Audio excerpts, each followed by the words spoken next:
For over a century, South India was absolutely consumed by a war, so violent and honestly so relentless that it drained the blood and gold of the region for generations. Welcome to this explainer. We're diving into a conflict that wasn't just some minor border dispute. No, this was an existential struggle that tested the absolute limits of human endurance, military strategy, and imperial wealth. We often study history as a series of neat, isolated events, but what we have here is a grueling war of attrition. We're talking 100 years of grinding, devastating combat that reshaped the destiny of millions and forged one of the most incredible stories of rebirth in all of history. So let's set the stage. In the east, we have the imperial Cholas, and in the west, their bitter rivals, the Western Chalukyas. This was a brutal zero-sum game for total dominance over the Deccan Plateau.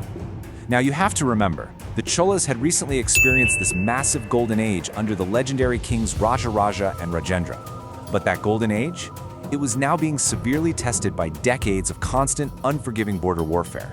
The empire was stretched incredibly thin, and a breaking point was totally inevitable. And that breaking point brings us to a critical year, 1054 CE. This is a number you really want to burn into your memory because it marks the devastating Battle of Koppam.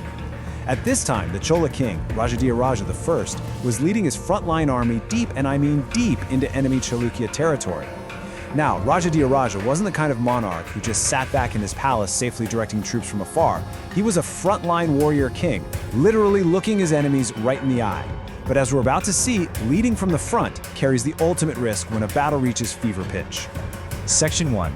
Disaster at Koppam and the Fall of a King. Amidst the dust and extreme chaos of battle, Chalukya archers executed a highly targeted strategy and struck down King Rajadhiraja right on his royal war elephant. In a single, incredibly violent moment, the head of the empire was just gone. And it is terrifying to notice how quickly an empire can collapse in real time.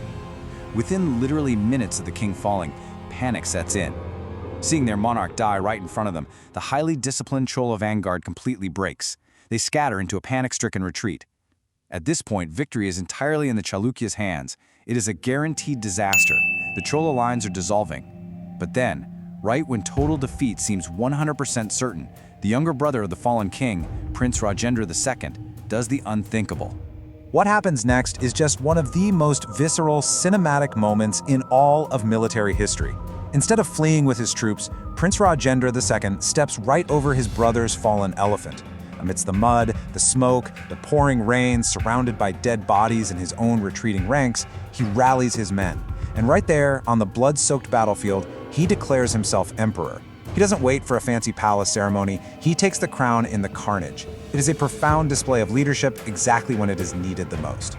Emperor Rajendra II instantly launches a ferocious, legendary countercharge. The newly crowned king leads his reformed troops right back into the fray, completely shattering the Chalukya lines and killing their generals.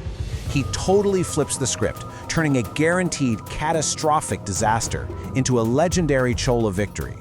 This single moment proved a terrifying truth to their enemies.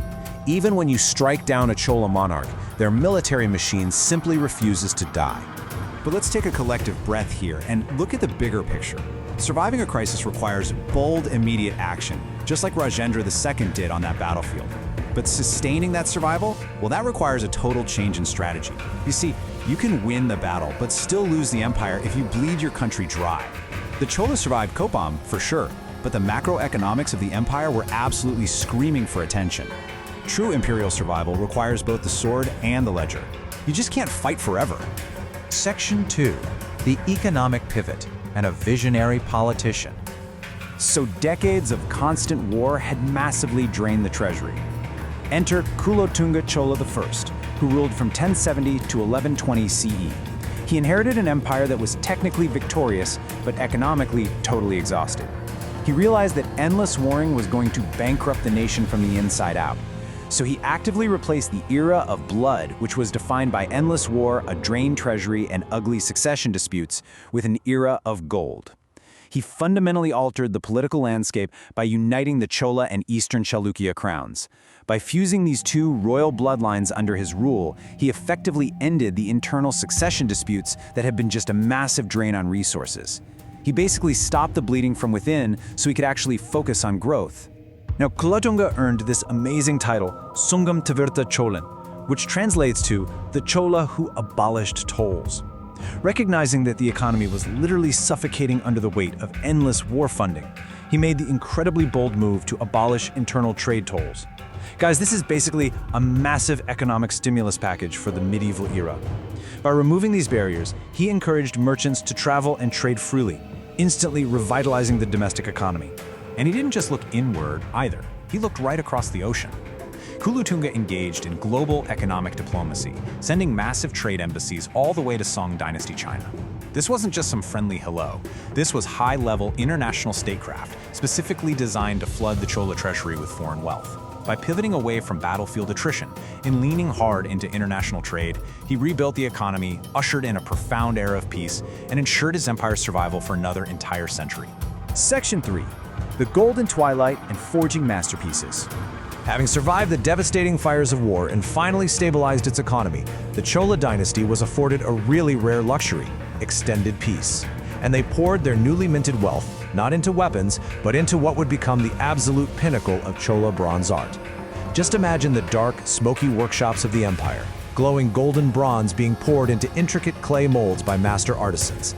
The immense wealth generated by Kulottunga's trade policies funded these incredibly skilled craftsmen, and the result? The iconic face of Nataraja, the cosmic dancer. These glowing bronze statues are still considered some of the most magnificent artistic achievements in human history, and they were born directly from the peace that followed a century of blood. So the Cholas transformed a near-apocalyptic battlefield defeat into a century of economic prosperity and artistic perfection. It's an incredible story. But as we know, history rarely leaves empires in peace forever, which leaves us with this final, rather chilling question. What happens when an old enemy returns for final revenge?